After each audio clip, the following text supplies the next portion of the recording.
Good evening student. UGC net paper one classes में एक बार आपका स्वागत है। और हमने कल कुछ टॉपिक किए थे हम अपने स्टेप्स ऑफ रिसर्च के। ठीक है। तो ये टॉपिक हमारा कल कंप्लीट हो गया था। आज हम जो टॉपिक करने वाले हैं वो हमारा टॉपिक है हाइपोथेसिस। ठीक है। ये बहुत ही इंपॉर्टेंट टॉपिक है एग्जाम पॉइंट ऑफ व्यू से। और हर बार इससे नेट में क्वेश्चन आते हैं। ठीक है। तो हाइपोथेसिस क्या होती है जनरली? हिंदी की बात करें तो हिंदी में हम इसको परिकल्पना बोलते हैं। ठीक है। तो इससे हर बार क्वेश्चन आता है यूजीसी नेट में। तो हमारी हाइपोथेसिस होती क्या है? तो सबसे पहला तो क्वेश्चन यही आएगा हमारे दिमाग में कि हमारी हाइपोथेसिस एक्चुअली होती क्या है। तो हाइपोथेसिस क्या होती है? हमारी एक स्पेसिफिक स्टेटमेंट, या हम इसको टेंटेटिव स्टेटमेंट भी बोल सकते हैं, है ना। और कोई ना कोई प्रिडिक्शन जो रिसर्चर के द्वारा बनाई जाती है about the relationship between the variables of the outcomes. तो हमारे जो वेरिएबल्स के आउटकम्स है उनको देखते हुए ही हम अपनी हाइपोथेसिस क्रिएट करते हैं। और जो हमारी हाइपोथेसिस होती है वो किसी एग्जिस्टिंग नॉलेज पे बेस होती है, थ्योरी पे बेस होती है, ऑब्जर्वेशन पे बेस होती है। इसीलिए तो जब हम रिसर्च स्टेप हमने पढ़े थे तो सबसे पहले हमने रिसर्च प्रॉब्लम पढ़ा था। उसके बाद लिटरेचर रिव्यू किया था। और थर्ड हमारा ऑब्जेक्टिव्स थे। ऑब्जेक्टिव्स जैसे हमारे बनते हैं फिर हम वेरिएबल्स क्रिएट करते हैं, है ना। और इन वेरिएबल्स का जो हम जो रिलेशनशिप होता है उन वेरिएबल्स के रिलेशन बीच में जो हम रिलेशनशिप एस्टेब्लिश करते हैं उस रिलेशन को हम हाइपोथेसिस बोलते हैं। ठीक है। तो वेरिएबल्स के बाद में हाइपोथेसिस बनती है। अब जो एग्जिस्टिंग नॉलेज कहाँ से आएगा? जितना भी हमने लिटरेचर रिव्यू किया है उसमें थ्योरी ऑब्जर्वेशन हम हमारे जो भी फैक्ट्स हमने पढ़े वहां से, तो उन सभी को मिला के हम हाइपोथेसिस कोई परिकल्पना क्रिएट करते हैं किसी भी रिसर्च की। ठीक है। अब हम देखते हैं कि हाइपोथेसिस के करैक्टरिस्टिक्स क्या है, विशेषताएं क्या है परिकल्पना की। तो ये एक टेंटेटिव स्टेटमेंट होती है ना। इसमें validity of hypothesis is unknown. तो अननोन होती है क्योंकि हमें पता नहीं होता कि हमारी हाइपोथेसिस ट्रू होगी या हमारी हाइपोथेसिस फाल्स होगी। हमें किस में पता चलेगा? जब हम टेस्ट करेंगे अपनी हाइपोथेसिस को, है ना। उस टाइम पे हमें पता चलेगा हमारी हाइपोथेसिस ठीक है या नहीं। ठीक है। नेक्स्ट पॉइंट है, मोस्ट केसेस में जो फॉर्मुलेशन ऑफ हाइपोथेसिस होती है वो एक लॉजिकल रिलेशनशिप होती है बिटवीन वेरिएबल्स। इसकी बात हम पहले कर चुके हैं, है ना। वो जनरलाइजेबल होनी चाहिए और सिंपल होनी चाहिए। तो ये बेसिक से करेक्टरिस्टिक्स है हाइपोथेसिस के। और हाइपोथेसिस एक टेंटेटिव स्टेटमेंट होती है। नेक्स्ट इसमें है हमारे टाइप कितने होते हैं हाइपोथेसिस के, है ना। तो बेसिकली हमारा डेफिनेशन के अकॉर्डिंग जो टाइप्स होते हैं, फर्स्ट है इसमें डिस्क्रिप्टिव हाइपोथेसिस। डिस्क्रिप्टिव हाइपोथेसिस में क्या होते हैं? हम डिस्क्राइब करते हैं किसी कोई भी करेक्टरिस्टिक्स या फिनोमिना। जैसे इसमें एग्जांपल दिया हुआ है कि the present rate of unemployment in urban area of India is 10%। कि भारत के अर्बन एरिया में, शहरी क्षेत्र में जो बेरोजगारी दर है वो 10% है। ठीक है। सेकंड है होती है हमारी रिलेशनल हाइपोथेसिस। तो रिलेशनल हाइपोथेसिस क्या होगी? हम इसमें क्या करेंगे? रिलेशनशिप मेंटेन करेंगे बिटवीन वेरिएबल्स। जो हमने कल पढ़े थे इंडिपेंडेंट वेरिएबल और डिपेंडेंट वेरिएबल के बीच में, है ना। इनके बीच में हम हाइपोथेसिस क्या करती है? रिलेशन वो रिलेशनशिप मेंटेन करती है। ठीक है। रिलेशनशिप को इंडिकेट करती है। जैसे example, parents residing in urban area spend more money on education on their children. अब ये कह रहा है कि जो पेरेंट्स शहरों में रहते हैं, अर्बन एरिया में रहते हैं, वो अपने बच्चों की पढ़ाई पे ज्यादा पैसा खर्च करते हैं, है ना। तो बच्चों की पढ़ाई पे पेरेंट्स ज्यादा पैसा खर्च करते हैं। तो ये रिलेशनशिप बता रहा है कि मोर मनी स्पेंड करते हैं अर्बन एरिया में जो पेरेंट्स रहते हैं। ठीक है। थर्ड है एक्सप्लेनेटरी हाइपोथेसिस। एक्सप्लेनेटरी हाइपोथेसिस में वो होता है कि हम एक्सप्लेन करते हैं कि चीजों के कॉज एंड इफेक्ट क्या है ना। कि क्या रीजन है एक्चुअली जो रिलेशनशिप है वेरिएबल्स के बीच में, उसके रियल रीजन क्या है। तो ये हम एक्सप्लेनेटरी हाइपोथेसिस। तो बेसिकली ये थ्री हाइपोथेसिस टाइप है इसके, डिस्क्रिप्टिव, रिलेशनल और एक्सप्लेनेटरी हाइपोथेसिस। ठीक है। अब हम नेक्स्ट है हमारा जो बहुत ही इंपॉर्टेंट टॉपिक है जिससे हर बार एनटीए नेट में क्वेश्चन आता है, वो हमारा अल्टरनेट हाइपोथेसिस और नल हाइपोथेसिस, है ना। अब हमने हाइपोथेसिस तो क्रिएट कर ली उस टाइम पे, उसमें जब हमने अपने वेरिएबल्स का रिलेशनशिप फाइंड आउट किया। अब क्वेश्चन आता है जब डाटा कलेक्ट हो जाता है हमारा, है ना, डाटा कलेक्शन के बाद हम करते हैं एनालिसिस। तो एनालिसिस के दौरान हम करते हैं हाइपोथेसिस टेस्टिंग, है ना। जब हमारी हाइपोथेसिस टेस्ट करते हैं कि वो हमारी हाइपोथेसिस ठीक थी या गलत थी, तो उसी बेस पे हमारे दो या तीन, बेसिकली दो टाइप होते हैं हमारे, टू टाइप्स होते हैं हाइपोथेसिस के। एक तो होती है हमारी जो उस बेस पे देख के हम अल्टरनेट हाइपोथेसिस, और सेकंड होती है हमारी नल हाइपोथेसिस, है ना। अल्टरनेट हाइपोथेसिस को हम HA या H1 से डिनोट करते हैं, है ना। There is a relationship between variables. तो हमारी अल्टरनेट हाइपोथेसिस क्या बताती है कि वेरिएबल्स के बीच में कोई ना कोई रिलेशनशिप है ना। जैसे फॉर एग्जांपल कि PCM से, पैरासीटामोल से फीवर ठीक होता है ना। तो दो वेरिएबल हो गए, एक तो हमारा हो गया PCM और सेकंड हो गया हमारा फीवर। तो पैरासीटामोल से फीवर ठीक होता है, तो ये हमारा क्या हो गया, अल्टरनेट हाइपोथेसिस हो गई, है ना। तो हम अगर इसकी स्टेटमेंट बनाए कि क्या बनेगी हमारी, तो इसको सेंटेंस फॉर्म में लिखे, तो इसका एग्जाम्पल क्या होगा कि PCM क्योर फीवर। तो PCM क्या करती है, बुखार को ठीक करती है। तो PCM के बीच में और फीवर के बीच में रिलेशन है कि वो क्या करती है, क्योर करती है, इसको ठीक करती है। तो ये हमारी क्या होगी, अल्टरनेट हाइपोथेसिस जिसको बोलते हैं। और अल्टरनेट हाइपोथेसिस को ही हम हमारी रिसर्च हाइपोथेसिस बोलते हैं, कि alternate hypothesis also called research hypothesis. जो हम अपनी रिसर्च के लिए क्रिएट करते हैं स्टार्टिंग में, ऑब्जेक्टिव्स के बाद हम वेरिएबल क्रिएट करते हैं, और वेरिएबल्स के बाद हम अपनी हाइपोथेसिस जो क्रिएट करते हैं, वो हमारी रिसर्च हाइपोथेसिस होती है। बहुत बार एग्जाम में क्वेश्चन आता है कि आपकी अल्टरनेट हाइपोथेसिस कौन सी होती है, तो जो हमारी रिसर्च हाइपोथेसिस होती है उसी को हम अल्टरनेट हाइपोथेसिस बोलते हैं, और इसको हम H1 या HA से डिनोट करते हैं, ठीक है। अब नेक्स्ट है हमारी क्या, नल हाइपोथेसिस, जो बहुत इंपॉर्टेंट टॉपिक है। इससे हर बार क्वेश्चन आता है कि एक्चुअली नल हाइपोथेसिस होती क्या है। नल हाइपोथेसिस को हम डिनोट करते हैं H नोट से, ठीक है। H नोट से डिनोट करते हैं नल हाइपोथेसिस को, और अल्टरनेट हाइपोथेसिस को H1 से। तो नल हाइपोथेसिस क्या होती है, there is a no relation between variables. तो नल हाइपोथेसिस बताती है कि हम इसके बीच में कोई रिलेशन नहीं है, और इसको हम बोलते हैं टेस्टिंग हाइपोथेसिस। तो कई बार क्वेश्चन आता है एग्जाम पे आपकी, टेस्टिंग हाइपोथेसिस कौन सी है, जो है ना हाइपोथेसिस टेस्टिंग के लिए यूज होते हैं, तो वो होते हैं हमारी नल हाइपोथेसिस, ठीक है। तो ये बताता है कि there is no relation between variables. तो वेरिएबल्स के बीच में कोई रिलेशन नहीं है। अब इसकी स्टेटमेंट कैसे बनेगी, PCM means paracetamol not cure fever. तो इससे क्या होगा कि हमारी जो अल्टरनेट हाइपोथेसिस क्या थी, कि पैरासीटामोल से बुखार ठीक होता है, तो ये हमारी होगी रिसर्च हाइपोथेसिस। तो हमने स्टार्टिंग में रिसर्च हाइपोथेसिस क्या क्रिएट की थी, कि पैरासीटामोल से बुखार ठीक होता है ना। और हमारी नल हाइपोथेसिस इसके अगेंस्ट में क्रिएट होती है। एक बात आप हमेशा ध्यान रखना कि नल हाइपोथेसिस ऑलवेज, जो हाइपोथेसिस होती है वो अल्टरनेट हाइपोथेसिस के अपोजिट क्रिएट होती है, ठीक है। ये मैंने नीचे भी लिखा हुआ है एग्जाम्पल, पैरासीटामोल या हाइड्रोक्लोरोक्विनीन टैबलेट विल क्योर फीवर, है ना।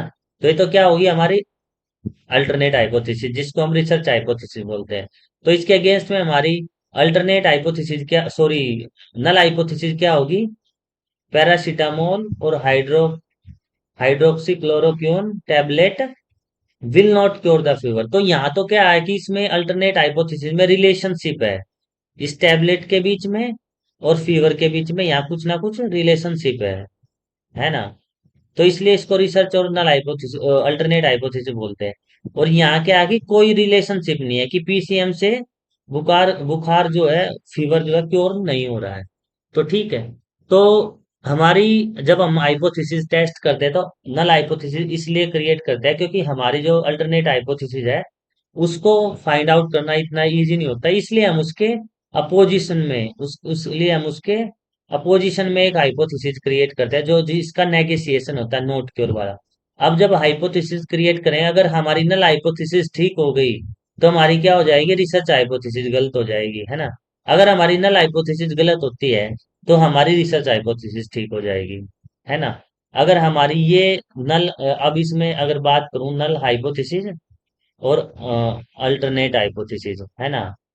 अगर हमारी नल हाइपोथेसिस ट्रू है तो ये फॉल्स हो जाएगी, अगर ये फॉल्स है तो ये ट्रू हो जाएगी।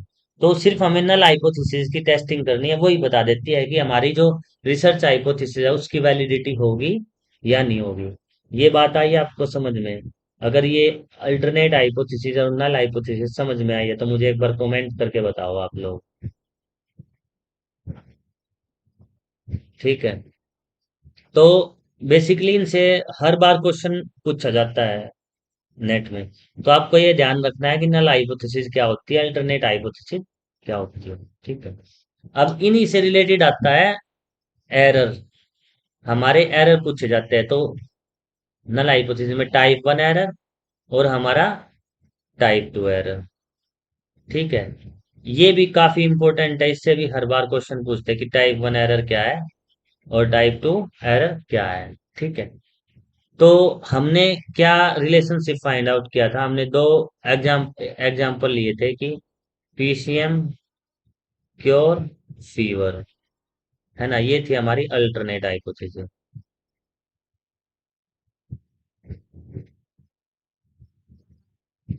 ठीक है।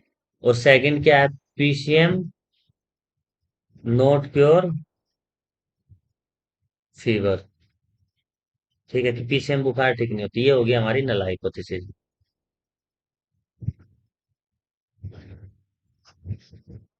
ठीक है। अब टाइप वन एरर, जब टाइप टू एरर की बात करते हैं तो टाइप वन एरर कब होगा, if the null hypothesis is true. मतलब था तो क्या कि हमारी नल जो हाइपोथेसिस थी वो क्या थी, ट्रू थी। ठीक है। लेकिन जो रिसर्चर है, रिसर्चर ने क्या किया, but it is rejected by the researcher. अब हमारी नल हाइपोथेसिस ट्रू थी, अब आप देखो कि पीसीएम नॉट क्योर फीवर। अब रिसर्चर के माइंड में बायसनेस तो रहते हैं ना बहुत बार, कि जो उसने अपनी हाइपोथेसिस क्रिएट की थी रिसर्च की कि पीसीएम से फीवर ठीक हो जाता है, पैरासीटामोल से बुखार ठीक हो जाता है, तो वो तो कोशिश करेगा ही ना कि ये स्टेटमेंट उसकी हाइपोथेसिस ठीक हो, है ना। तो रिसर्चर क्या करते हैं कि अपनी रिसर्च हाइपोथेसिस को गलत करने की बजाय जो नल हाइपोथेसिस ट्रू थी उसको ही रिजेक्ट कर देते हैं। तो ये किसके पार्ट पे रिसर्च गलती हुई, ये रिसर्चर के पार्ट पे गलती हुई ना, बहुत बड़ी गलती हो गई। जैसे फॉर एग्जांपल कोई कंपनी ऐसा करती है, उसने रिसर्च किया और स्टार्टिंग में उसकी हाइपोथेसिस ये थी कि पीसीएम से ये ठीक होता है फीवर, है ना। और रिजल्ट में आया कि भाई पीसीएम तो फीवर ठीक ही नहीं करती। और उसने अपनी रिसर्च में आर्टिकल में लिख दिया कि भाई अपनी हाइपोथेसिस को बचाते हुए अल्टरनेट को होती है। तो ये सबसे बड़ा एरर माना जाता है ना। तो इस एरर को हम बोलते हैं टाइप वन एरर, कि हमारी नल हाइपोथेसिस ट्रू थी लेकिन हमने उसको क्या कर दिया, रिजेक्ट कर दिया। ठीक है। तो ये कौन सा एरर हो गया हमारा, ये हो गया हमारा टाइप वन एरर। ठीक है। कि हमारी null hypothesis, if null hypothesis is true but it is rejected by the researcher, तो this error is called type one error. ठीक है। और टाइप वन एरर को हम किससे डिनोट करते हैं, ग्रीक लेटर अल्फा से। तो अल्फा से हम टाइप वन एरर को डिनोट करते हैं, है ना। और इसको हम अल्फा एरर भी बोलते हैं।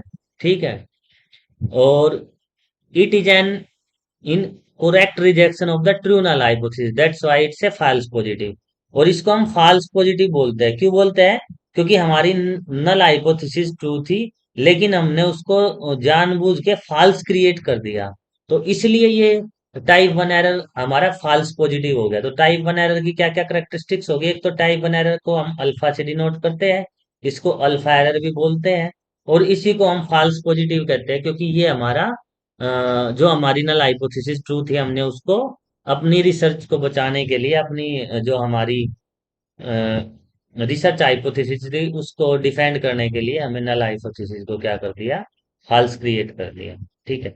तो ऐसे एरर को बोलते हैं टाइप वन एरर। ठीक है। टाइप टू एरर कौन सा होगा, if null hypothesis is false, है ना। अगर हमारी नल हाइपोथेसिस फॉल्स है, ठीक है, but it is not rejected by the researcher. हमारी नल हाइपोथेसिस क्या थी, फॉल्स थी, लेकिन फिर भी रिसर्चर ने उसको गलत प्रूव नहीं किया, उसको एक्सेप्ट कर लिया, है ना। तो इस एरर को बोलते हैं टाइप टू एरर, है ना। तो बेसिकली ये दो ही एरर पूछे जाते हैं एग्जाम में, एनटीए के लिए इंपॉर्टेंट है, टाइप वन एरर और टाइप टू एरर। तो ये इंपॉर्टेंट है, एक इस किसी दूसरे एग्जाम्पल से भी इसको समझेंगे अभी। तो बेसिकली ध्यान दो कि नल हाइपोथेसिस जब फॉल्स हो जाती है बट रिसर्चर उसको रिजेक्ट कर देता है, उसको टाइप टू एरर बोलते हैं। और ये एरर छोटा एरर होता है टाइप वन से, क्योंकि इसमें कोई किसी को कोई नुकसान नहीं है ना। क्योंकि पीसीएम नोट कर, क्योंकि नेगेटिव रिलेशन को हमने इसमें क्या किया है, नेग्लेक्ट किया है। ठीक है, लेकिन एरर तो है ये रिसर्चर के पार्ट पे। ठीक है, इसको हम डिनोट करते हैं ग्रीक लेटर बीटा से, और टाइप वन को करते हैं अल्फा से, इसलिए इसको बीटा एरर कहते हैं, और टाइप वन को अल्फा एरर कहते हैं। और क्योंकि इसमें it is an incorrect acceptance of the false null hypothesis, that's why it is false negative. क्योंकि ये क्या करता है कि जो हमारी इनकोरेक्ट एक्सेप्टेंस थी नल हाइपोथेसिस की, उसको एक्सेप्ट कर लेता है, इसलिए इसको फॉल्स नेगेटिव बोलते हैं हम इसको। ठीक है, अब इसमें आप एक और एग्जांपल देख सकते हो, जैसे कोविड आया तो बहुत सभी लोगों ने वैक्सीन क्रिएट किया, मेडिसिन दी, तो उस टाइम पे चला हुआ था कि हाइड्रोक्सोक्लोरोक्विनीन, HCQ, है ना, हाइड्रोक्सोक्लोरोक्विनीन टैबलेट थी उस टाइम पे। तो इससे दावा किया कि HCQ से कोविड ठीक होता है ना, कोविड जो 19 है वो ठीक होता है। ठीक है, ये हमने क्रिएट कर लिया, मान लो हमारी अल्टरनेट हाइपोथेसिस।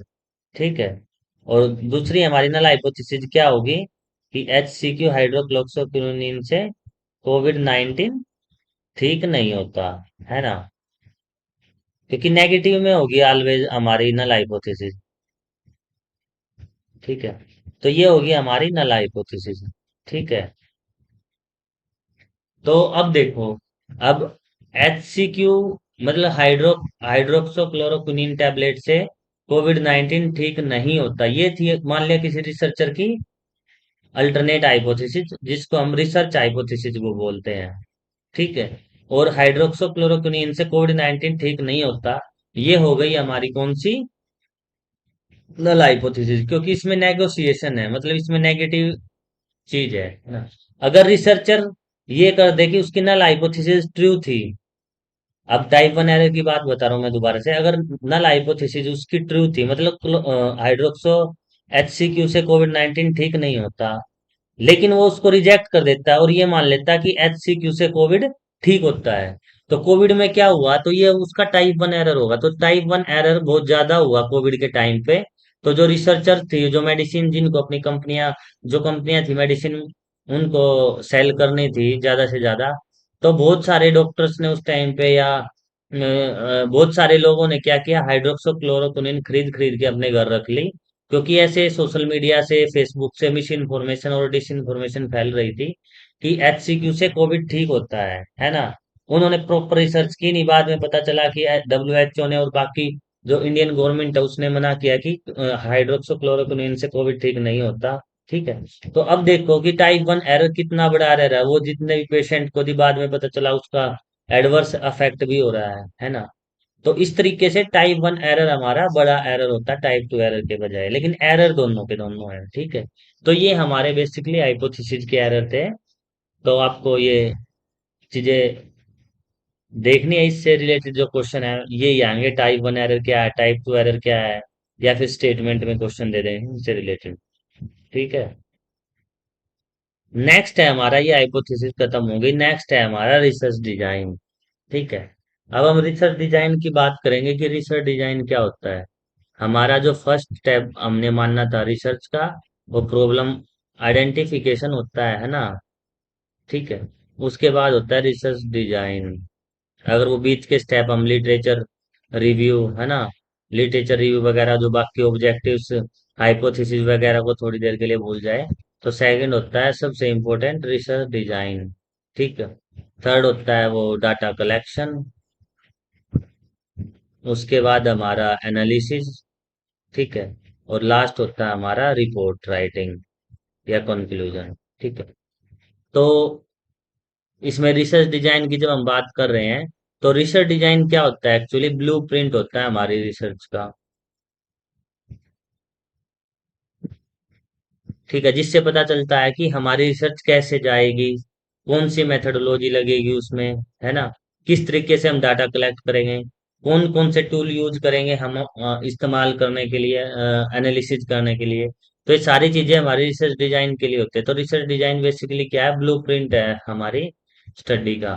और रिसर्च डिजाइन क्या होता है? सिंपली एक स्ट्रक्चरल फ्रेमवर्क होता है, various research method and techniques that are utilized by the researcher. तो रिसर्च डिजाइन क्या करता है? रिसर्चर की हेल्प करता है to pursue their journey into unknown but a systematic approach.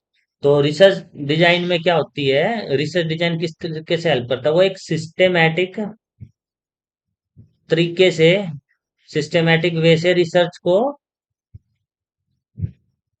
Perform करने में मदद करता है ना, परफॉर्म करने में मदद करता है सिस्टमेटिक वे से, है ना। तो काफी इम्पोर्टेंट पार्ट होता है रिसर्च डिजाइन। ये माना जाता है कि रिसर्च डिजाइन एक आत्मा होती है किसी भी रिसर्च की, है ना। रिसर्च डिजाइन हो गया, है ना, साउल होती है, आत्मा होती है। और उसमें भी जब हम बात करें तो मेथोडोलॉजी की, ठीक है, जो मेथोडोलॉजी है तो उससे सारी रिसर्च डिपेंड करती है। तो बहुत बार रिसर्चर को बोला जाता है कि आपकी रिसर्च की मेथोडोलॉजी क्या है, वो बताइए। क्योंकि मेथोडोलॉजी बहुत इंपॉर्टेंट चीज होती है ना। जितनी अच्छी जिसकी मेथोडोलॉजी होगी, उतनी अच्छी रिसर्च मानी जाती है ना। तो ये कंसिडरेशन है कुछ रिसर्च डिजाइन की। Objective of the research study, है ना, क्या क्या कंसिडर करता है कि हमारे ऑब्जेक्टिव्स क्या स्टडी के, है ना। Selection of method of data collection, जो हम डाटा कलेक्ट करेंगे अपने रिसर्च के, उसके मेथड्स क्या होंगे, है ना। टूल्स क्या होंगे डाटा कलेक्ट करने के हमारे, है ना। कि हम हम जो है ना कि क्वेश्चन बनाएंगे, सर्वे स्टडी करेंगे, या किस तरीके से करेंगे, इंटरव्यू लेंगे। ये सारे के सारे टूल्स होते हैं हमारे रिसर्च के।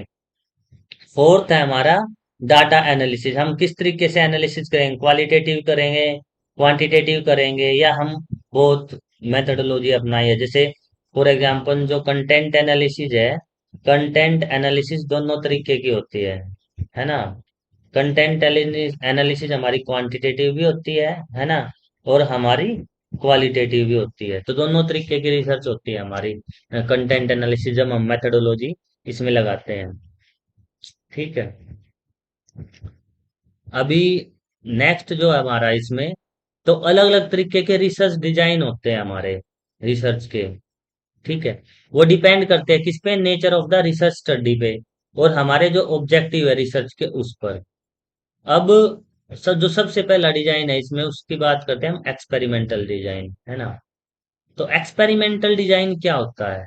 ठीक है, एक्सपेरिमेंटल डिजाइन का मतलब वही है जैसे हमने एक्सपेरिमेंटल रिसर्च में पढ़ा था, कि इसमें क्या होता है? मैनिपुलेशन होती है इंडिपेंडेंट वेरिएबल की, ठीक है, to observe their effect on dependent variable, ठीक है, while controlling the other factor. तो इसमें हम क्या करते हैं कि एक्सपेरिमेंटल डिजाइन में इंडिपेंडेंट वेरिएबल का हम इफेक्ट देखते हैं किस पे? डिपेंडेंट वेरिएबल पे। और इस बीच में हम क्या करेंगे? बहुत सारे वेरिएबल कंट्रोल करेंगे, ठीक है। जिस तरीके से एक्सपेरिमेंटल रिसर्च होते हैं, तो एक्सपेरिमेंटल रिसर्चेज में बेसिकली एक्सपेरिमेंटल डिजाइन लगाया जाता है, एक्सपेरिमेंटल डिजाइन इस्तेमाल किया जाता है, ठीक है। सेकंड है हमारा क्वेशी एक्सपेरिमेंटल, ठीक है। अब क्वेशी एक्सपेरिमेंटल का, क्वेशी का मतलब क्या होता है? हाफ, ठीक है। हाफ भी नहीं कह सकते हम, एक तरीके से आप तो सेम ही होता है ना। क्वेशी का मतलब होता है कि सिमिलर होगी वो, एक तरीके से जैसे सूडो नहीं होता, मतलब बिल्कुल एक्सपेरिमेंटल नहीं होगी, लेकिन एक्सपेरिमेंटल के कुछ करेक्टरिस्टिक्स होंगे। तो वैसे एक्सपेरिमेंटल डिजाइन क्या होता है कि सिमिलर टू एक्सपेरिमेंटल डिजाइन होता है, but lack of full control over the variables and random assignment of the group. तो वैसे एक्सपेरिमेंटल डिजाइन में क्या होगा कि इंडिपेंडेंट वेरिएबल का हम डिपेंडेंट वेरिएबल पे असर तो देखेंगे, इंडिपेंडेंट वेरिएबल को मेजर करके, लेकिन जो कंट्रोल वेरिएबल्स होंगे उस पे हमारा फुल कंट्रोल नहीं होगा। कोई भी हमारा कंट्रोलेबल वेरिएबल या एक्सट्रेनियस वेरिएबल अपना इफेक्ट शो कर सकता है, जो हमें रिजल्ट में दिखेगा, ठीक है। तो सेकंड क्या हुआ हमारा, क्वेसी एक्सपेरिमेंटल। थर्ड क्या है हमारा, डिस्क्रिप्टिव डिजाइन। तो डिस्क्रिप्टिव डिजाइन में क्या होता है कि हम चीजें डिस्क्राइब करते हैं, हमारा एम होता है डिस्क्राइब करना, इंटरप्रेट करना एग्जिस्टिंग जो कंडीशंस है, फिनोमिना, विदाउट मैनिपुलेटिंग। तो डिस्क्रिप्टिव रिसर्च में क्या होता है, मैनिपुलेशन नहीं होती। ठीक है। एक्सपेरिमेंटल और क्वेसी एक्सपेरिमेंटल में मैनिपुलेशन अलाउड है।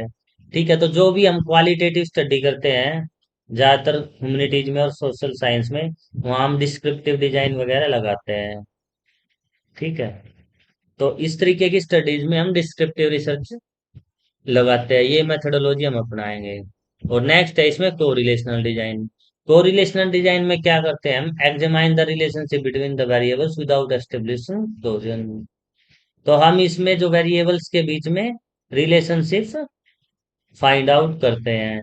ठीक है।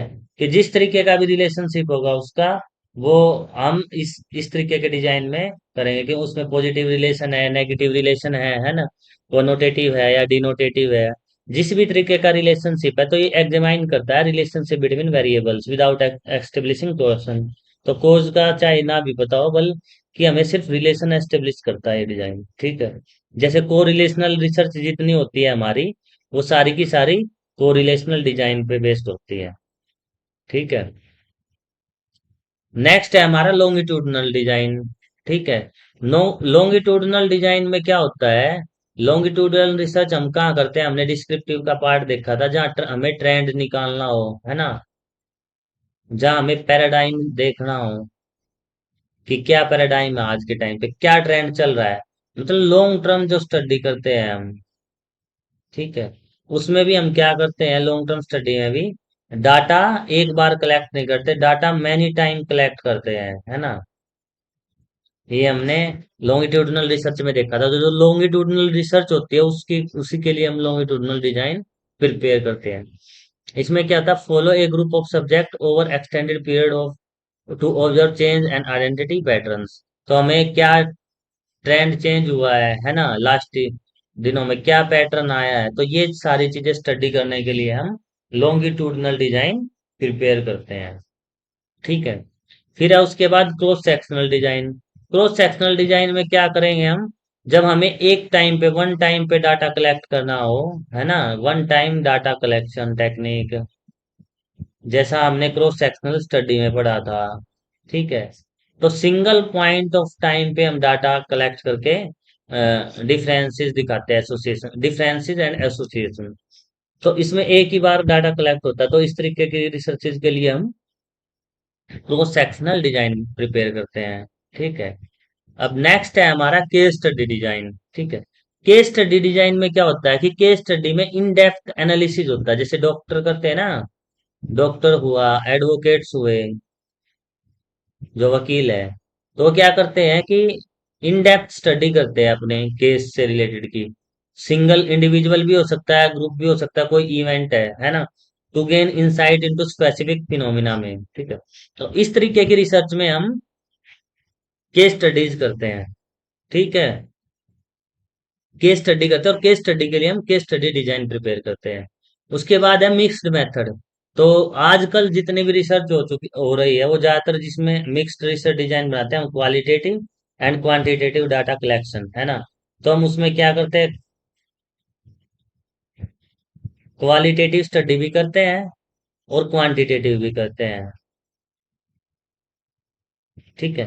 ये दोनों तरीके की स्टडी मिलकर बनते हैं मिक्स्ड डिजाइन, है ना। इसका एक एग्जांपल मैं आपको बता देता हूँ, कंटेंट एनालिसिस है, वो मिक्स्ड रिसर्च डिजाइन है। ठीक है। जिसमें हम क्वालिटेटिव भी स्टडी करते हैं और क्वांटिटेटिव भी स्टडी करते हैं। तो बहुत बार क्वेश्चन आता है कि मिक्स रिसर्च डिजाइन का कौन सी मेथोडोलॉजी है। तो कंटेंट एनालिसिस है, जो कंटेंट एनालिसिस मेथोडोलॉजी है हमारी रिसर्च की, वो मिक्स्ड मेथड ऑफ डिजाइन पे, मिक्स्ड रिसर्च मेथोडोलॉजी पे डिपेंड करता है। ठीक है। तो ये टाइप कई बार डायरेक्टली पूछ लिए जाते हैं एग्जाम में, तो इनको आपको जरूर पढ़ के जाना, इससे रिलेटेड जो भी क्वेश्चन है वो आपको करके जाने हैं एग्जाम में। ठीक है। नेक्स्ट है हमारा, अब हमने डिजाइन तो प्रिपेयर कर लिया रिसर्च का, उसके जो बाद हमारा स्टेप आता है रिसर्च का, डाटा कलेक्शन इंस्ट्रूमेंट। ठीक है।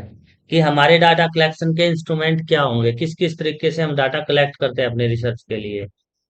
तो इसमें क्या होता है बेसिकली, दो तरीके का डाटा है। यहाँ तक आया समझ में? एक बार कमेंट करके बताओ मुझे कि यहाँ तक आया क्या आप लोगों को समझ में।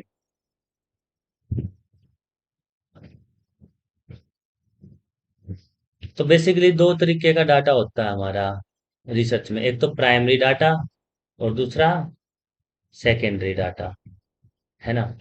प्राइमरी डाटा क्या होता है? जो हम फ्रेश डाटा इकट्ठा करते हैं। फ्रेश डाटा का मतलब है कि जो एग्जिस्ट नहीं करता था आज से पहले, हमने खुद सर्वे करके, है ना, खुद इंटरव्यू करके,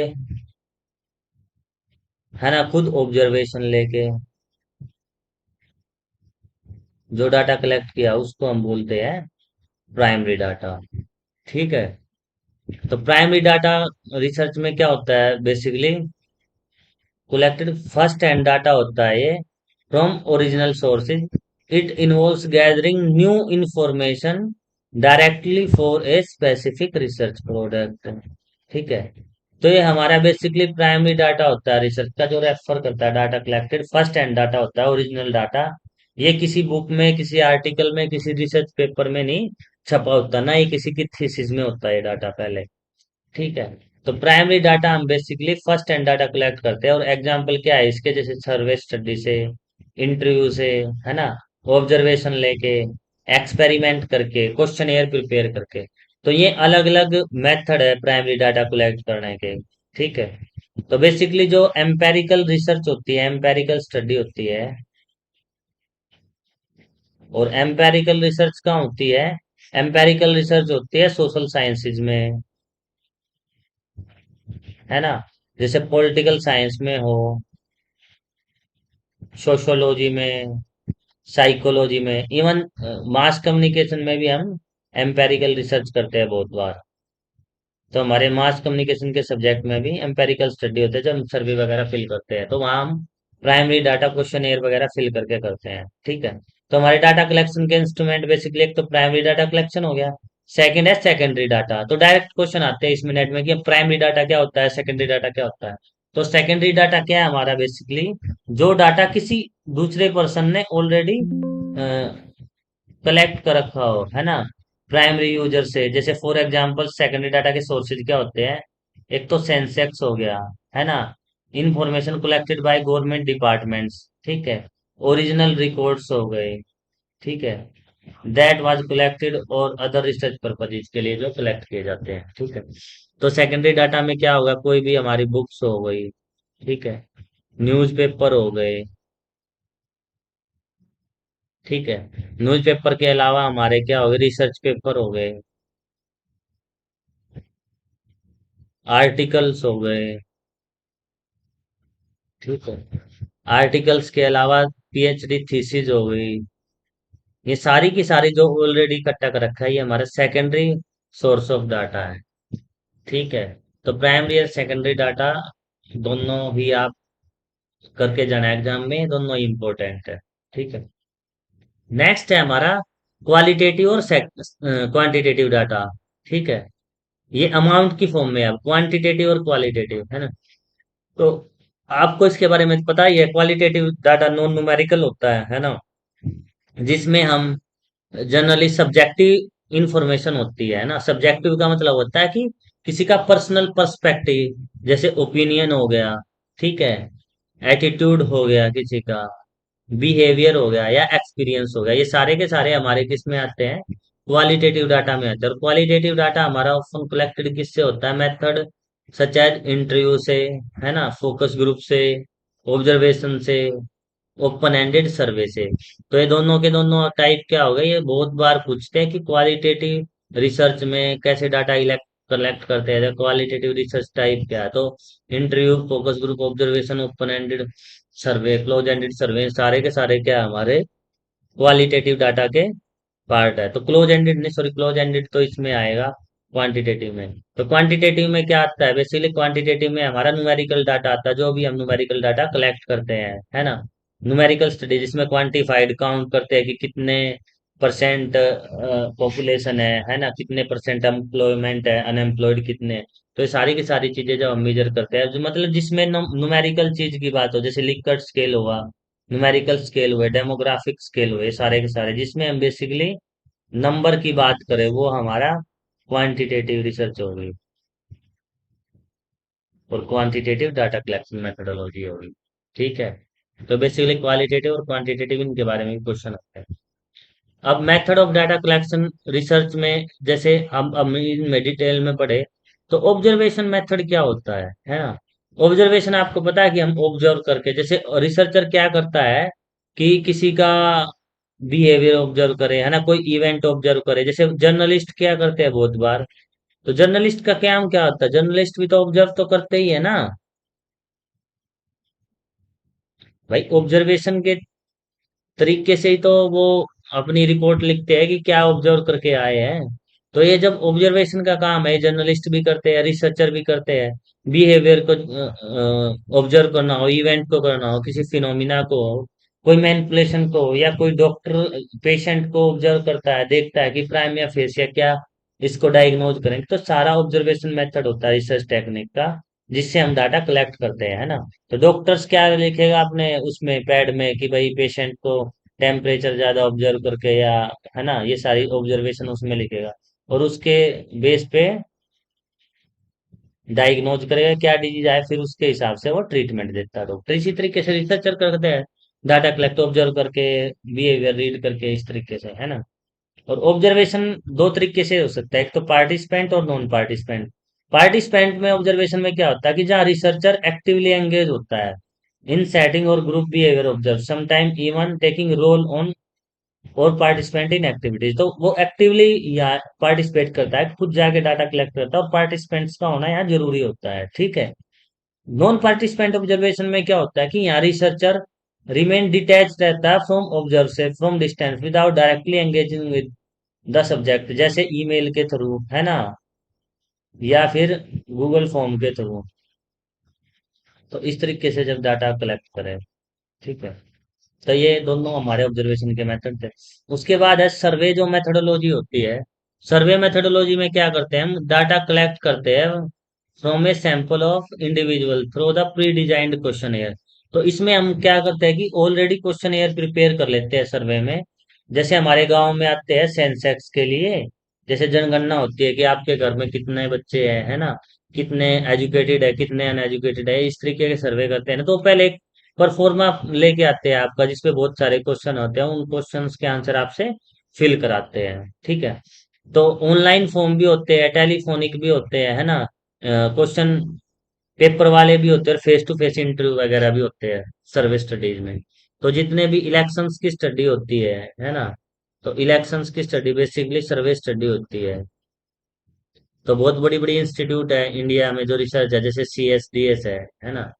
इसके आप गूगल पे संजय सिंह लिखोगे, तो संजय सिंह इंडिया के बहुत बड़े नाम है ना, जो इलेक्शन के जो डाटा एनालिस्ट माने जाते हैं। इलेक्शन में जब भी कोई इलेक्शन हो तो उनको टीवी चैनल्स वाले डिबेट के लिए बुलाते रहते हैं, है ना। तो संजय सिंह बहुत बड़ा काम कर रहे हैं इसमें, पॉलिटिकल कम्युनिकेशन का काम माना जाता है। ठीक है, एक तरीके से। तो क्वेश्चन एयर सर हम कैसे फिल करते हैं इसको, क्वेश्चन एयर के थ्रू फिल करेंगे, है ना। क्वेश्चन एयर होंगे और उसी के हिसाब से हम सर्वे करेंगे। सेट ऑफ क्वेश्चन होते हैं, क्वेश्चन एयर क्या होता है बेसिकली, जिसमें सेट ऑफ क्वेश्चन होते हैं जिससे रिस्पोंडेंट आंसर देता है। तो बेसिकली अलग अलग तरीके के हमारे पास क्वेश्चंस होते हैं। एक तो है क्लोज एंडेड क्वेश्चन एयर, है ना। क्लोज एंडेड क्वेश्चन ईयर में क्या होगा हमारे पास कि हमारे पास लिमिटेड आंसर होंगे। जैसे फॉर एग्जांपल क्या हो गया, मल्टीपल चॉइस क्वेश्चन हो गए, MCQ जो होते हैं, है ना। कोई क्वेश्चन दे दिया हमें एक, और उसके चार ऑप्शन दे दिए, 1 2 3 4, इनमें से बताओ भाई क्या हुआ, है ना। तो जब इस तरीके से हमारा रिस्पॉन्स बाउंड हो गया, हमने इन्हीं में से चार में से एक सिलेक्ट करना है, तो इसको बोलते हैं MCQ। तो MCQ भी क्या, क्लोज एंडेड क्वेश्चन है। ठीक है। दूसरा एग्जाम्पल होता है MSQ, है ना। MSQ में मल्टीपल सिलेक्टिव टाइप है। जैसे क्वेश्चन दे दिया 1 2 3 स्टेटमेंट दे दी, 1 2 होगा, है ना, या 2 3 होगा, या 1 3 होगा, है ना, या 1 2 3 तीनों होंगे। तो इस तरीके के जो ऑप्शन देते हैं हमें, ये हमारा मल्टीपल सिलेक्टिव टाइप क्वेश्चन होता है। तो मल्टीपल सिलेक्टिव टाइप क्वेश्चन भी हमारा क्या है, क्लोज एंडेड क्वेश्चन है। ठीक है। तो बेसिकली क्लोज एंडेड और ओपन एंडेड क्वेश्चन, दो तरीके के क्वेश्चन पूछते हैं। ठीक है। और तीसरा जो हमारा होता है क्वेश्चन, वो क्या है हमारा, ओपन एंडेड क्लोज एंडेड के बाद कंबाइंड क्वेश्चन एयर, है ना। तो कंबाइंड क्वेश्चन एयर में क्या करते हैं, हम दोनों तरीके के क्वेश्चन बोलते हैं। कुछ क्वेश्चन तो हमारे एमसीक्यू रख देते हैं हम, है ना, मल्टीपल चॉइस क्वेश्चन, है ना, एमएसक्यू रख देते हैं, मल्टीपल सिलेक्टिव। और कुछ हम रख देते हैं open ended question.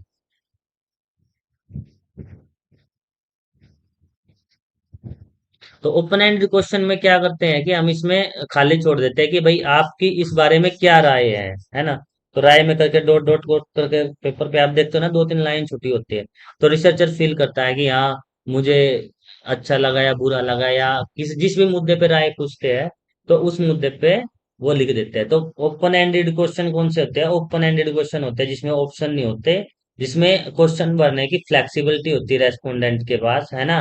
One word में नहीं, वो एक वो लिख देता है पूरा कि भाई मुझे ऐसा लगा इस सिचुएशन के बारे में, है ना। कई बार हम हमारी फाइल्स पे नोटिंग्स डलवाते हैं, तो नोटिंग्स क्या है, सब्जेक्टिव है, ओपन एंडेड है। तो जिसको आंसर देना है, वो फ्री है उस पे लिखने के लिए, अपना नोट डालने के लिए, है ना। तो बेसिकली तीन टाइप के क्वेश्चन एयर होते हैं हमारे, ओपन एंडेड, क्लोज एंडेड। ठीक है। तो ये तीनों एग्जाम के लिए काफी इंपॉर्टेंट है ना। तो ये हमारा था यहाँ तक का, क्वेश्चन एयर टूल तक का, है ना, स्टेप्स हो गए हमारे रिसर्च के। कल हम पढ़ेंगे इसमें सैम्पलिंग के बारे में, है ना, कि सैम्पलिंग क्या होती है ना। उसमें दो टाइप की सैम्पलिंग होती है, प्रोबेबिलिटी, काफी इंपॉर्टेंट टॉपिक है ये भी एग्जाम पॉइंट ऑफ व्यू से। और सेकंड है हमारी नॉन प्रोबेबिलिटी सैम्पलिंग। ठीक है। और कल कुछ क्वेश्चंस भी करेंगे इनके साथ साथ हम। ठीक है। तो ये दोनों सैम्पलिंग हम कल पढ़ेंगे। ठीक है। तो ये अगर इसमें से किसी को कुछ नहीं समझ में आया तो वो मुझे बताए, है ना। इसमें कोई क्वेश्चन पूछना हो आपको, या कोई चीज एक्सप्लेन करनी है, या आपको कोई डाउट हो, तो मुझे एक बार कमेंट करके बताए इसमें, अगर आपको कोई भी डाउट हो, कुछ भी चीज पूछनी हो, कि सर्वे मेथड क्या होता है, ऑब्जर्वेशन मेथड क्या होता है, क्वालिटेटिव क्या है, क्वांटिटेटिव क्या है, या जो भी हमने रिसर्च डिजाइन पढ़े हैं, हमने हाइपोथेसिस पढ़ी है। क्योंकि हाइपोथेसिस वाला जो टॉपिक है हमारा, ये काफी इंपॉर्टेंट है ना। इससे हर बार क्वेश्चन पूछा जाता है। हमारा जो टाइप वन एरर क्या है, टाइप टू एरर है, तो ये बहुत ही इंपॉर्टेंट टॉपिक है हमारे लिए, है ना। इससे इसमें अगर ये चीज किसी को कुछ नहीं समझ में आई है, तो मुझे बताओ, मैं दोबारा एक्सप्लेन कर दूंगा। तो हाइपोथेसिस से, नल हाइपोथेसिस से, अल्टरनेट हाइपोथेसिस से हर बार एनटीए यूजीसी नेट क्वेश्चन पूछता है ना। बहुत बार आपसे स्टेटमेंट में क्वेश्चन पूछ लेगा कि नल हाइपोथेसिस क्या है ना। बहुत बार आपसे alternate hypothesis, type one error, type one error मैंने बताया था, ये आपको समझ में आया, अल्टरनेट और नल हाइपोथेसिस से पहले ये बताओ, फिर मैं टाइप वन एरर बताऊंगा, क्योंकि अल्टरनेट और नल हाइपोथेसिस समझ में आ गया, उसी के बाद पता चलेगा कि आपको टाइप वन एरर है क्या। ठीक है। टाइप वन एरर में बेसिकली क्या होता है कि हमारी नल हाइपोथेसिस गलत होती है, लेकिन फिर भी हम उस हाइपोथेसिस को क्या कर लेते हैं, रिजेक्ट कर, सॉरी, नल हाइपोथेसिस में, टाइप वन एरर में क्या होता है कि हमारी नल हाइपोथेसिस ट्रू होती है, लेकिन हम उसको रिजेक्ट नहीं करते। तो टाइप वन एरर क्या है कि if null hypothesis is true but it is rejected by the researcher, है ना। तो इसमें क्या होगा कि आपकी जो नल हाइपोथेसिस थी ना, वह ट्रू थी, लेकिन रिसर्चर ने क्या किया, आपको उसको नेग्लेक्ट कर दिया, है ना। तो इस तरीके की एरर को हम टाइप वन एरर होते हैं ना, इसी को अल्फा एरर बोलते हैं और इसी को फॉल्स पॉजिटिव बोलते हैं। ठीक है। अब नल हाइपोथेसिस क्या होती है, नल हाइपोथेसिस जैसे हमने लास्ट में पढ़ा था, कि ये एग्जांपल ले लेते हैं हम, है ना, अल्टरनेट हाइपोथेसिस और नल हाइपोथेसिस। अल्टरनेट हाइपोथेसिस को ही हम रिसर्च हाइपोथेसिस बोलते हैं। ठीक है। रिसर्च हाइपोथेसिस में हमने हाइपोथेसिस क्रिएट की थी कि पैरासीटामोल से, टैबलेट से, टैबलेट विल क्योर फीवर, कि पीसीएम से क्या होता है, बुखार ठीक हो जाता है हमारा, है ना। तो बुखार का ठीक होना और पीसीएम बुखार ठीक हो जाता है किससे? पीसीएम से। तो ये एक रिलेशनशिप है पीसीएम के और फीवर के बीच में, है ना? तो फीवर, पीसीएम क्या करता है? फीवर को ठीक कर देता है। और ये होती है हमारी बेसिकली रिसर्च हाइपोथेसिस, जो रिसर्चर क्रिएट करता है ना? नल हाइपोथेसिस क्या होती है हमारी? जो इसके अगेंस्ट होती है। अगेंस्ट क्यों होती है? क्योंकि हमें टेस्ट करना होता है, क्योंकि अल्टरनेट हाइपोथेसिस को हम टेस्ट नहीं कर सकते। इसीलिए हम उसके अपोजिट नल हाइपोथेसिस क्रिएट कर सकते हैं, क्योंकि ये देख ले कि क्या रिलेशन नहीं होता। अगर ये चीज ठीक प्रूव हो जाती है तो हमारी हाइपोथेसिस ऑलरेडी ऑटोमेटिक वैसे ही गलत हो जाएगी। जैसे इसमें क्या है कि paracetamol tablet will not cure fever. तो नॉट क्योर क्या होगा कि ये बता रहा है कि कोई रिलेशनशिप नहीं है, है ना? कोई रिलेशनशिप नहीं है वेरिएबल्स के बीच में। ठीक है। और टाइप वन एरर क्या होता है?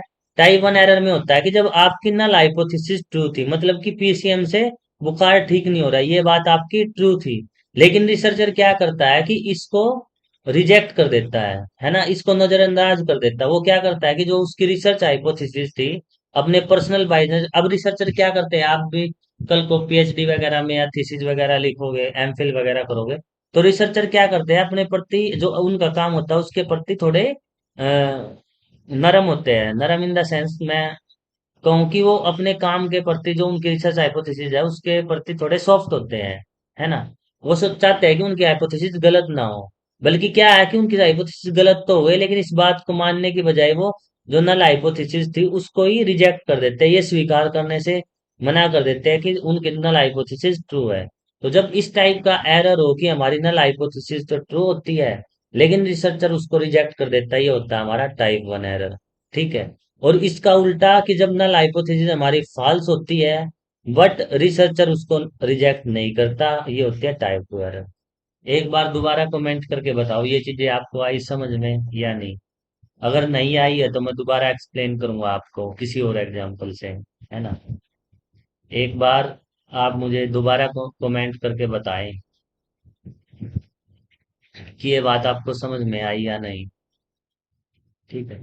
क्योंकि इससे हर बार एनटी नेट में क्वेश्चन आता है, और काफी इजी टॉपिक है। एक बार आपको स्टेटमेंट समझ में आ गई ना, बेसिकली ये स्टेटमेंट है ना, आपको दो स्टेटमेंट याद रखनी है बस, है ना? इन दोनों स्टेटमेंट से हर बार क्वेश्चन आता है। या तो वह स्टेटमेंट के रूप में आ जाएगा, है ना? या फिर वो एमसीक्यू पूछ लेते हैं, ठीक है? या फिर वो एमएसक्यू पूछ लेते हैं, कई बार ट्रू फॉल्स में भी पूछ लेते हैं स्टेटमेंट को। ठीक है। कई बार पूछ लेते हैं कि अल्फा एरर क्या होगा, तो अल्फा एरर हमारा टाइप वन एरर है। पूछ लेंगे बीटा एरर क्या होगा, तो टाइप टू एरर हमारा बीटा एरर होगा। ठीक है। और इसको टाइप वन एरर को हम फॉल्स पॉजिटिव बोलते हैं, ठीक है? और टाइप टू एरर को फॉल्स नेगेटिव। अगर कोई और क्वेश्चन हो आपका किसी भी बच्चे का, तो प्लीज बताइएगा। कोई और क्वेश्चन हो इस टॉपिक से रिलेटेड, हाइपोथेसिस से रिलेटेड, है ना? Alternate hypothesis. तो ये याद रखना, एग्जाम में डायरेक्ट पूछ लेते हैं, H1 H से हम अल्टरनेट हाइपोथेसिस को डिनोट करते हैं, है ना? और H नोट से हम नल हाइपोथेसिस को डिनोट करते हैं। ठीक है। तो डिजाइन का हमने पढ़ ही लिया था कि ये ब्लूप्रिंट होता है हमारी स्टडी का। एक बार लास्ट में थोड़ा रिवाइज कर लेते हैं क्या क्या पढ़ा है हमने। ठीक है। और एक्सपेरिमेंटल रिसर्च के लिए एक्सपेरिमेंटल डिजाइन, है ना? और डिस्क्रिप्टिव रिसर्च के लिए descriptive research design. Correlational research के लिए हम कोरिलेशनल डिजाइन प्रिपेयर करते हैं, ठीक है? लॉन्गिट्यूडनल स्टडी के लिए जिसमें हमने ट्रेंड निकालने होते हैं, हम लॉन्गिट्यूडनल डिजाइन प्रिपेयर करते हैं। क्रॉस सेक्शनल में जब हम वन टाइम पे डाटा कलेक्ट करते हैं, हम cross sectional design. Case study के लिए हम केस स्टडी डिजाइन। और मिक्स्ड मेथोडोलॉजी के लिए जैसे कंटेंट एनालिसिस हुआ, क्वालिटेटिव एंड क्वांटिटेटिव, दोनों चीजें हम मेजर करते हैं। ठीक है। डाटा हम बेसिकली प्राइमरी डाटा और सेकेंडरी डाटा कलेक्ट करते हैं। प्राइमरी डाटा हमारा होता है जो फ्रेश डाटा, जो सर्वे और इंटरव्यू ऑब्जर्वेशन द्वारा कलेक्ट करते हैं। सेकेंडरी डाटा होता है हमारा जो already books, newspaper, research paper, article, thesis वगैरह में लिखा हुआ होता है, वो हमारा सेकेंडरी डाटा होता है। ठीक है। बेसिकली दो तरीके के डाटा होते हैं हमारे, क्वालिटेटिव और क्वांटिटेटिव। क्वालिटेटिव में हमारा नॉन न्यूमेरिकल डाटा होता है ना, जिसमें ओपिनियन, एटीट्यूड, बिहेवियर के बारे में स्टडी करते हैं। और क्वालिटेटिव बेसिकली नंबर से जुड़ा होता है। ठीक है। उसके बाद मेथड जो होते हैं हमारे डाटा कलेक्शन के, ऑब्जर्वेशन मेथड होता है, ठीक है? इसमें पार्टिसिपेंट, नॉन पार्टिसिपेंट, जिसमें डायरेक्टली पार्टिसिपेंट पार्टिसिपेट करे, इसमें पार्टिसिपेंट डायरेक्टली पार्टिसिपेट नहीं करता। सर्वे मेथड का आपको पता ही है, क्वेश्चन ईयर फिल कराते हैं, close ended question, open ended और कंबाइंड क्वेश्चन, ठीक है। तो पीडीएफ नोट्स आपको मिल जाएंगे, शायद सर ने ऐप पे अपलोड कर रखे हैं, आप वहां से डाउनलोड कीजिएगा, है ना। जो सर की ऐप है सैन अकेडमी फॉर मीडिया, उस पे अपलोड कर रखे हैं, तो वहां से नोट्स आपको मिल जाएंगे, ठीक है। नहीं तो आप मैसेज कर देना, तो वहाँ मिल जाएंगे, हमारे ग्रुप में होंगे। आप एक बार सर से कांटेक्ट कर लेना, सितेंद्र सर से, सितेंद्र सर आपको प्रोवाइड करा देंगे, ठीक है। नोट्स आपको मिल जाएंगे पीडीएफ के। और नोट्स ये है, चाहिए नोट्स पढ़ लो, आपके पास अगर बुक है केवीएस मदान, तो आप उससे भी पढ़ सकते हो, उसमें भी अच्छी जो नया एडिशन है वो ले आओ, उसमें भी अच्छी दी हुई है ना, अच्छी थ्योरी दी है। बेसिकली आप थ्योरी पढ़ो, उसके बाद क्वेश्चन करो, क्वेश्चन से थ्योरी, थ्योरी से क्वेश्चन पे, है ना। केवीएस मदान हो गई, है ना। या आप क्वेश्चंस के लिए पीवाई क्यू के लिए बुक लेनी है, तो आप नवदीप कौर मैम की बुक है ना, उसमें जो लास्ट ईयर के क्वेश्चंस होंगे वे आपको मिल जाएंगे, है ना। आजकल तो पीडीएफ भी अब आपके पास मिल जाते हैं, तो कोशिश करो कि जब भी आप एग्जाम देने जाओ, उससे पहले 5 ईयर के क्वेश्चंस करके जाओ, ताकि आपको फ्रेमिंग हो जाए, है ना। आपने एक बार थ्योरी पढ़ ली, तो ये नहीं पता चलेगा ना क्वेश्चन कैसे आएंगे। तो एक तरीके से आप फ्रेमिंग हो जाएगी, जब आप 5 साल के क्वेश्चन कर जाओगे ना लास्ट के, 5 ईयर के पीवाई को, तो आपको मदद करेंगे। मैं कहता हूँ अगर आप बिना पीवाई क्यू करे जाते हैं, तो आपके 10 से 15 क्वेश्चन ठीक होने के कम चांस हो जाते हैं। लेकिन अगर आप लास्ट ईयर के 5 ईयर के क्वेश्चंस करके जाते हैं, तो आपके 10 से 15 पीवाई क्यू ऑटोमेटिकली सोल्व, ज्यादा ठीक होने के चांस होते हैं, और ये 30 के आसपास नंबर का मामला होता है ना। तो आपका नेट जेआरएफ कई बार 2 मार्क्स से रह गया, 4 मार्क्स से, है ना, इतने से ही रहता है बहुत सारे बच्चों का। लेकिन जो अगर आप पीवाई क्यू करोगे, तो आपके 4-5 क्वेश्चन ज्यादा ही होंगे नेट और जेआरएफ की कट ऑफ से, ठीक है। तो ये चीजें आपको करके जानी है, ठीक है। तो आपको पीवाई के पीडीएफ नोट्स आप सर से एक बार बात कर लीजिएगा, सर आपको प्रोवाइड करा देंगे नोट्स, ठीक है। बाकी आप केवीएस बदान, नवदीप कौर की मैडम की बुक है ना, या फिर आप ऑक्सफोर्ड की बुक है, मुझे मैम का नाम याद नहीं आ रहा, ऑक्सफोर्ड पब्लिकेशन की बुक है, उसमें भी लास्ट ईयर के पीवाई को मिलते हैं, ऑक्सफोर्ड पब्लिकेशन की, ठीक है। उसमें भी अच्छे क्वेश्चन दिए हुए हैं, या फिर नवदीप कौर मैम की, ठीक है। या फिर आप केवीएस मदान की बुक, है ना, जो पियर्सन पब्लिकेशन की है। तो ये कोई सी भी बुक आप ले लीजिएगा, इम्पोर्टेंट है कि इनके साथ साथ आप पीवाई क्यू करिए, है ना, वो जो काफी इम्पोर्टेंट आपको क्वेश्चन सोल्व करने में मदद करेंगे, ठीक है।